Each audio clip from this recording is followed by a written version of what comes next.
Good morning. Welcome again to Morning Devotions, and thank you again so much for our time together. We're looking forward to seeing you in the nightly services tonight, revival nights, as we begin on the Church of Laodicea. Now, this is a fascinating church. What was the challenges of their spiritual environment for the second generation Christian members and Christian leaders? What was the revelation of God to them, and what was the promise of His coming? And for them, He didn't promise He was coming in revival. He said, "Behold, I stand at the door and knock." We'll see it tonight in the services. But right now, Romans chapter 10. You can tell I'm studying Revelation a lot today. Romans chapter 10, beginning with verse 1. Brothers, my heart's desire and prayer to God for the Israelites is that they may be saved. For I can testify about them that they are zealous for God, but their zeal is not based on knowledge, since they did not know the righteousness that comes from God and sought to establish their own. They did not submit to God's righteousness. Christ is the end of the law, that there may be righteousness for everyone who believes. Righteousness comes by faith. When I was a young man, I used to read a lot of revival history. I still like to read revival history. I've just ordered 3 more books on Amazon from ancient revivals or historical revivals.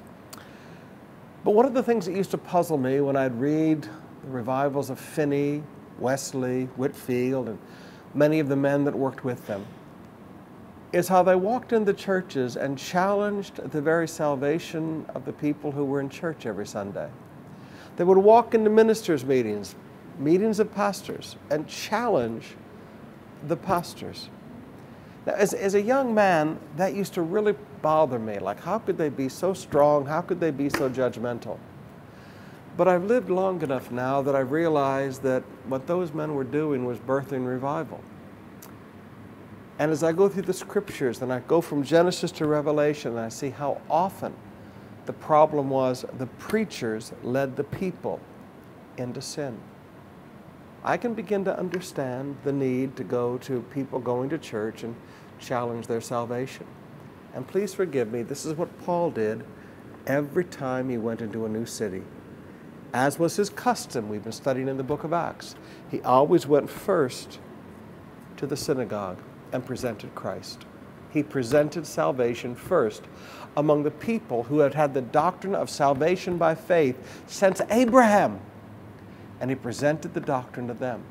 Because Paul realized there is zeal for God without knowledge. There are many people today that are very zealous for God. They say all the right words. They act all the right ways even. In fact, sometimes they probably live a more holy life than some of the people that are really born again, as far as external holiness.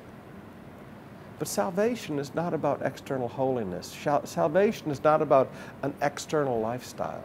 Salvation is about being changed within. Righteousness that comes by faith. Righteousness that comes by faith. Right standing with God that comes by faith. Now maybe you're listening to me today, and forgive me, you were baptized as a baby, you've grown up your whole life in church, whether it's a Protestant church or a Catholic church or whatever. I mean, you've been very zealous all of your life. And maybe you even go to church every day. Maybe you go to church 3 times a day. You're very zealous. And maybe if I look at your life, forgive me, you live a cleaner life than even some born-again people, even some people that have really been saved by faith. But that's not going to get you to heaven. The ticket to heaven is salvation by faith, salvation by faith. Now, brothers and sisters, Paul said, they are zealous for God, but their zeal is not based on knowledge. If you're listening to me today, don't take my word for it. Sit down and read the book of Romans. Just sit down and read the book of Romans and read the book of Galatians and begin to realize that what Paul fought for in the city of Antioch that was canonized in Acts chapter 15, salvation by grace through faith, that this is something that Paul challenged us with, presents the history of it all the way back to Abraham. You're not saved because you go to church. You're not born again and saved and right with God because you'd say all the right words and you act all the right way. Salvation is by grace through faith in Jesus Christ. Put away your zeal and begin to believe in Jesus.